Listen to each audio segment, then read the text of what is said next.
In this video, we're going to go over the different parts of your acoustic guitar and what they do. Welcome back to Relax Learn Guitar. I'm Kevin, and this is Maggie May, and she is taking all the treats today. My wife Vicky's behind the camera. Hello. Let's get started. In this lesson, we're going to talk about all the different parts of an acoustic guitar, what those parts do. If you're looking for some great songs to play on your acoustic guitar, check out the link in the description below for a 3-song lesson bundle, complete with tablature, with some great classic rock songs. But we're going to start at the top, as they say, on the guitar. So up here we have the headstock of your guitar. Most often you're going to see like the brand name or whatever up there. There are, and some of these things are obvious, but I'm just going to kind of do this in like a Guitar 101 kind of approach, okay? So guitar headstock, then we have the tuning pegs, which are obviously used for tuning, and that's these 6 things here.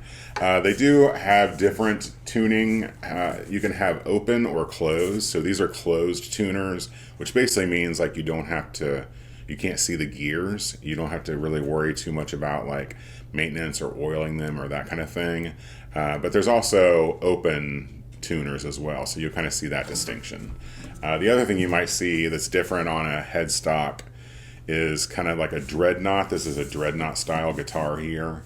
There's also kind of classical guitars that are built a little different. Think like Willie Nelson, Zach Brown, folks that have more of an acoustic that's for classical guitar, but you can play any kind of music on it. But you'll see kind of like an open headstock as well, where the tuners, the strings kind of wrap around inside the kind of embedded into the headstock. But this is kind of the most traditional, what you'll mostly see on acoustic guitars. And then here we have the nut of the guitar. Most often that's going to be made out of plastic. Really, the higher up you go and higher into guitars, it's really about the materials. So you might have like a bone, nut made out of a bone instead of a plastic nut. But this basically is where the 6 strings on a 6-string guitar are kind of, there's grooves here that the strings sit in that move into the tuner. Then we have the neck of the guitar, and the top of the guitar, or the top of the guitar neck, is usually going to be made out of rosewood. Although, like on older guitars, rosewood is one of those woods that is endangered. I don't know if they even make guitars with rosewood fretboards anymore, so there might be a different material, but it's going to be a darker, kind of richer wood on an acoustic guitar. And then on this neck, we have some frets. So one important distinction to make is fret wire versus frets. And this might be the only time that you ever talk about fret wire again. However, the fret wire are these metal pieces that are embedded into the fretboard. Are those always wire? Yeah, they're metal always. Always? Yeah, I've never seen one that's not. Okay. So this is embedded into the fretboard, and that's these metal lines that you see. The spaces between these fret wires are the actual frets of the guitar. So when you hear me talk about like the first fret, that is the space between the nut and this first piece of fret wire, basically. This is the first fret, not really this. And then the second fret is in between this piece of fret wire and this piece of fret wire, and so on. So you have first fret, second fret, third fret, fourth fret, and so on. And you'll notice that as you move up your guitar neck, the frets get closer and closer together and get smaller. You'll also notice, and it really depends on the type of guitar, most all guitars have some type of inlay on the fretboard. Mine have dots here at the 5th, 7th, 9th, and on the 12th fret you'll typically see like 2 dots or a seagull or a dragon or like whatever your guitar has. There's usually something to denote this is the 12th fret because that's an octave on the guitar. The other thing that's nice, I like about this guitar, is if you look, you can see little dots here. Hopefully can you see them in the camera? In addition to the dots that are on the fretboard, there are dots on some guitars that are up here.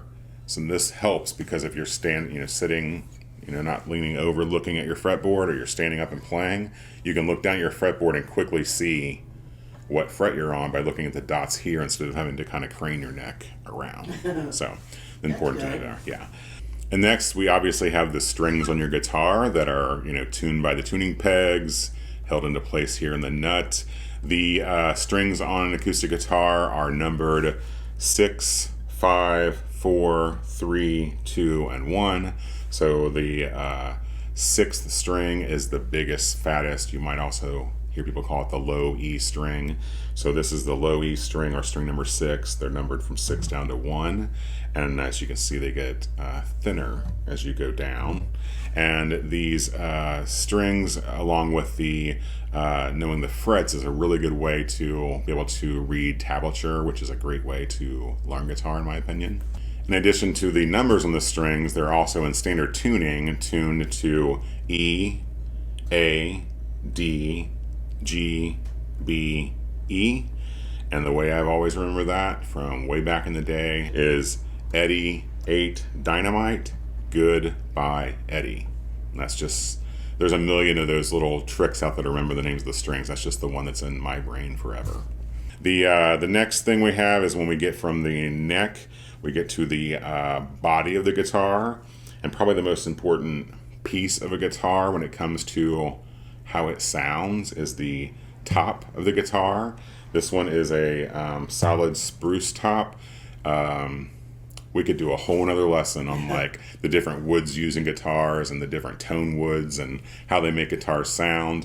But it's important, if you'd like a much more detailed video on like picking out your first acoustic guitar or picking out a good quality acoustic guitar, you can check out this video next. I go into a lot more detail about the tops and the solids versus laminates versus, you know, the next thing down the line. So top of the guitar is this whole piece. You can get a solid top guitar. That's always better. They're going to age better and sound better over time. The sound hole is, surprise, the hole in your guitar here. The some guitars, this guitar has a pick guard. Not all of them do. I don't know, I'm talking about Willie Nelson so much, but like if you watch Willie Nelson, he doesn't have a pick guard on his guitar, and he basically has a hole where he's played it for so many years, and it's just kind of worn away, which actually looks pretty cool.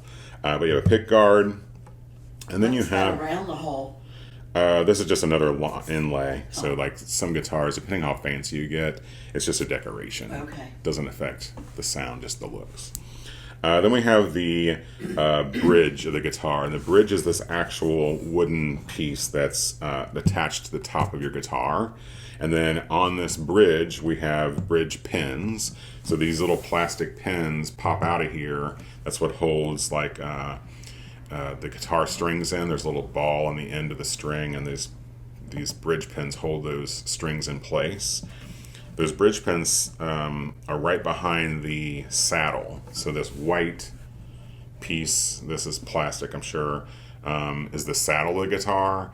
And just depending on the type of guitar that you have, and this is good information to know. If you ever go get your guitar set up by a professional, you'll kind of know, you'll be speaking the same language. So the saddle of the guitar is important. It can be adjusted or shaved down to affect the action and how low the strings are to your fretboard, which is important. You want a guitar with nice low action. It's just going to be easier to play. Then we have the sides of the guitar. This one is rosewood and the back. So a lot of times on acoustic guitars, you might have a different tone wood on the top than you do have on the back and the sides, or you might have like a solid top and like laminate sides. It's really just going to depend on what you have, what you buy, and kind of what sound you're going for. Next up, check out this lesson where I talk about acoustic guitars versus electric guitars. Now, some of those names and parts are going to be called the same thing, but they're going to act a little differently. It's a good video to kind of help you decide which one is right for you. And it might be both, just saying. So thanks so much for watching. Vicky, Maggie, and I appreciate your views, your support, and your just general enthusiasm here on YouTube. It's been amazing. And we will see you guys for the next lesson. Remember that you're never too old to learn. Take care.